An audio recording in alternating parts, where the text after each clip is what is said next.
decision making yang mereka ambil di late game. Tapi ini dia, please welcome game yang ketiga SRG melawan The Villain Aurora Gaming from Turki. Bersama dengan Ranger Maskora dan Profesor KB, we are five brothers. Let's go to the lane of down. Lane of down, dan sudah mulai terlihat juga dari draft yang sudah langsung ditebak juga. Tadi kita sempat ngebahas dengan Profesor KB ya, Leomord B ya yang menjadi jawaban untuk junglernya, B.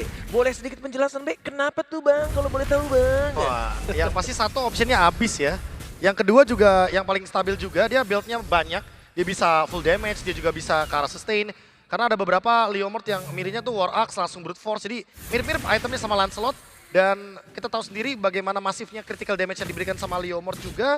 Bisa langsung direct attack ke belakang juga nanti. Kalau misalkan di mid game, di mid fight itu bisa ngerepotin juga Yi Xuanqin kalau dia nggak bareng sama Turtle Ship.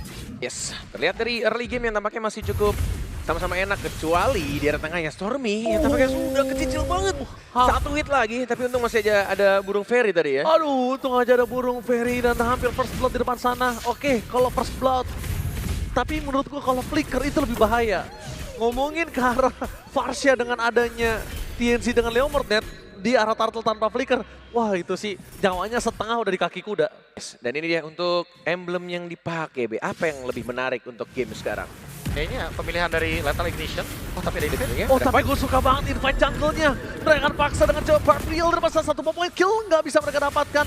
Stormy bermain dengan cukup berani berada di depan. Barbriel dan flicker for defensive. Ini yang cukup berbahaya. Kalau ngomongin head to head antara flicker dan juga Barbriel, ini nggak bakal worth it sih, Profesor. Yep. Cooldown-nya nggak bakal worth it. Pasti. Dengan total yang bakal muncul di menit yang kedua tanpa adanya Barbriel. Phantom Six sudah dikeluarkan. Dan kita lihat ada fight juga di arah atas yang tampaknya sama-sama satu melawan satu. Tapi kayaknya dipukul mundur nih. Gak mau di fight turtle-nya, B. Dilepaskan walaupun tidak ada Barbriel. Karena udah ini ada satu pencurian yang berhasil tadi di area purple buff-nya. Dan mereka emang harus menangin turtle-nya karena kalau enggak si Gibumnya bakal kesusahan. Lihat turtle free. Tapi di arah atas coba untuk di fight Last Insanity. Tapi ternyata terlalu silau di arah top lane membuat sosok dari Selangor Giants harus mundur. Harus mengurangi semua intensitas agresifnya. Kenapa? Karena kalau mereka paksa net, ini nggak bakal worth it banget dengan keuntungan yang mereka udah dapat. Phantom Steed. Phantom Steed menuju ke arah Varsha di invasi jungle sekarang. Kayaknya nggak worth it. Pertama, Expanding River-nya masih nyala. Dia masih bisa kabur. Dan di arah top lane Innocent benar-benar dihantam dengan adanya Darkening. Freeze, freeze, freeze. Dapetin first blood. Dan datangnya dari Rosa. Sebagai sebuah pergerakan ke arah atas. Tapi fight mulai terjadi pelan-pelan. Tapi lagi-lagi early game dipegang oleh Aurora Gaming Turki. Tampaknya mereka menguasai setengah dari map. Atau mungkin bakal di fight lagi. Purple buff ya Ranger Mas. Gila kalau di fight lagi. Ini benar-benar sangat mengganggu untuk Sekis. Dan lihat apa yang dilakukan. Terlalu jauh untuk Sekis bisa mendapatkan purple-nya di zoning out. Early pressure yang diberikan tiada henti. Membuat para pasukan dari tim Selangor Giants mereka langsung mendapatkan kerugian yang melimpah. Wow, ini early game yang benar-benar seperti flashback game sebelumnya ya. Hampir 3-4 level lagi bedanya, Bek. Expected banget kan, karena emang kapasitas hero-nya juga yang nggak bisa mengimbangi Invade. Yes. Ditambah lagi ada Leomord, Freya. Ini kan pure fighter yang emang bener-bener pasti akan lebih unggul di early game juga. Cuma ya sekali lagi Bung Kornet, kalau emang temponya kayak gini dan SRG tidak melakukan kesalahan sampai dengan late game, bisa aja game kedua terulang kembali. Ke comeback lagi. Comeback lagi bisa jadi. Tapi gue setuju banget karena kalau misalnya ngomongin ke arah Yi Xuanqin, gimana caranya Sekis ngerespon invasi jungle ini sih? Dia nggak boleh stres, dia nggak boleh terpaksa untuk ikutin temponya. Jadi kalau mau disengget saja dan sayang sekali. Satu buah tectonic charge yang membuat Sekis berhenti di depan sana. Dan bahkan Last Insanity tinggal mengusir para pasukan dari Aurora. Bahkan menggetarkan lane up down. Mid laner mereka digolong dan double kill dari Rosa.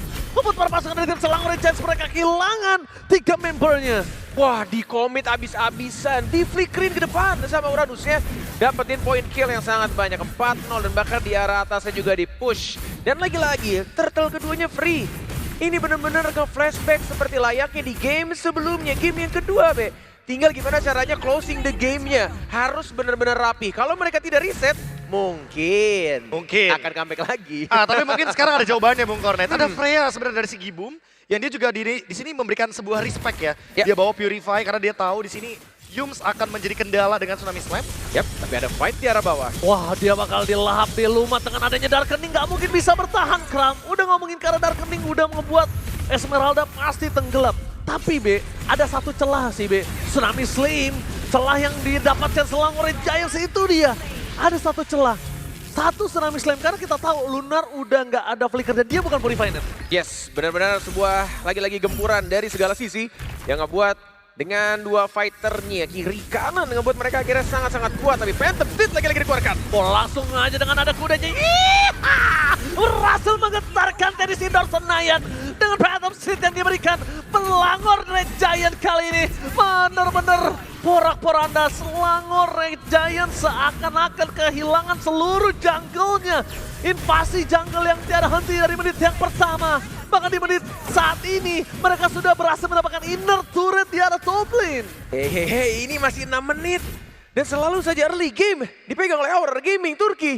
Yang bahkan kita lihat di arah atas inner turret tanpa bantuan Lord yang pertama. Bro, ini masih ada turtle terakhir ketiga, B. Tapi mereka udah dapat inner turret yang mereka butuhkan. Keuntungannya berlimpah banget ya. Ditambah lagi dengan adanya Freya yang masih belum ketemu jawabannya juga.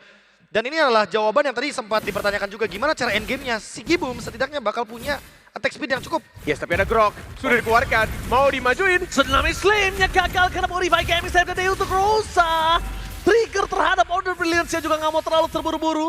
Rosa berhasil menahan semuanya tapi sedikit. Jadi buff tapi ya tetap glowing. Balik dulu nggak sih? Karena ini akan ada satu turtle yang didapatkan TNC. Mundur karena belakang dengan Barbiel akan coba menahan tapi Fedor Restrict cuma bisa membuat para pasukan dari Selangor Giants untuk mundur aja.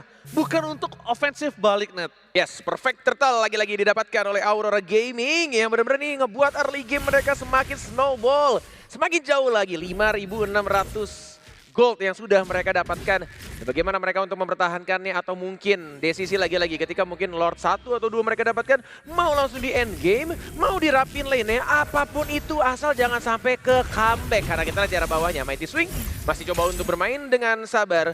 Dan kayaknya B, kalau dengan keadaan seperti ini masih memungkinkan atau enggak? Kalau gue tanya lagi ke lo, menit berapa lagi SRG untuk bisa comeback B? Oh, 16? 16? 16? Tapi B, apakah ini akan benar-benar menjadi satu momen epic comeback? Ya, belum. Kayaknya masih coba untuk, kayaknya lagi-lagi coba untuk cari kesempatan itu, celahnya ya. Iya, belajar dari pengalaman kayaknya. Mereka nggak mau ngelamain gamenya kayak di game yang kedua tadi. Makanya mereka mau kasih pressure terus dan Betul. ada Barbiel tiba-tiba. Mau dicoba fight kah? Oh, kalau dicoba dengan fight attack dari Charge! Berhasil mendapatkan satu point kill. Momen dari Pagu ini membuat semua Selangor Giants bergetar lagi dan lagi. Lagi dan lagi. Dan bahkan kita lihat sebuah usaha yang sangat-sangat ini harus diwaspadai. Sekis atau sekais. Kita pakai kalau misalkan terlalu offside akan cukup cepat untuk di pick off. Karena dia masih level 11. Masih coba untuk dapetin beberapa farmingan. Tapi kita lihat, Iraga armornya Ji. Ya, itu akan digerogotin net. Iya. Dan Rosa cuma modal satu Chaos Assault aja. Udah nggak usah pakai Darkening. Itu dari Glowing dan juga Lightning Truncheon-nya udah cukup. That's it. Dan ngomongin karena Rosa dengan ada Purple Buff sekarang dia akan lebih perkasa lagi. 13 detik lagi menuju Lord yang akan langsung muncul Lord pertama. Tapi kita, maju ke depan. Dan Tsunami Slam. ternyata Tsunami Slam-nya for nothing. Yus bakal ter-take down dengan adanya Tectonic Charge di counter semua. Genji selama Sekis masuk terlalu dalam. Counter setup yang dilakukan Aurora Gaming terlalu baik. Dan kali ini berbeda Profesor dan Bukornet. 3 lane-nya dijalankan. Tapi sayang sekali kalau Innocent harus ter-take down di depan sana. Itu akan menjadi sebuah pertandingan sangat buruk. Dan bahkan 2 poin kill dapatkan looking for wipeout. Tersisa the one last man standing yaitu ada Kram. Wow, sebuah pergerakan usaha yang dilakukan oleh SRG. Tapi kayaknya lagi nggak ada satu teammate juga dari Parsianya. Nah, akhirnya sebuah Tsunami Slam, walaupun memang menyisakan 1 titik darah terakhir dari TNZ, tapi masih bisa survive. Langsung di cover oleh teman-temannya, B. Wah, ini sih permasalahannya adalah ketika mereka tadi mencoba ya untuk menangkap ke arah TNZ itu yang pertama. Karena mereka nggak lagi dalam keadaan mencoba pick off. Mereka mencoba untuk lakukan team fight. Karena apa? Karena kebetulan Aurora Gaming Turki lagi berdempetan. Lihat, 4 membernya di samping dari TNC. Iya, Parsian lagi cooldown, lagi baru pulang juga. Baru pulang dan lihat, malah Astagfirullah. Sekaisnya bener-bener tertangkap. Dan ya sekali lagi, sekarang ada Hero Tantrum, Bung Cornet, ada Freya yang bisa pukul tower. Beda ceritanya sama game yang kedua. Tapi Lord sudah mulai berjalan. Di bawah menit 12, fight mungkin akan terjadi. Mau di comment atau enggak? Oh, ini defense-nya udah pecah. Oh, Makin. Tectonic Charge! Berhasil mendapatkan 4 momentum. Mereka kehilangan Sorsekis. Gak ada ujung tombak lagi. Varsha satu-satunya yang sudah keluar. Fedor ST fokus ke arah PS. Sampai dibalikan dengan adanya Innocent. Last insanity-nya hanya sebentar. Mereka tidak peduli untuk menuju ke late game. Mereka mau menyelesaikan game ini. Mereka tidak mau mengulangi kesalahan di late game. Dan Aurora Gaming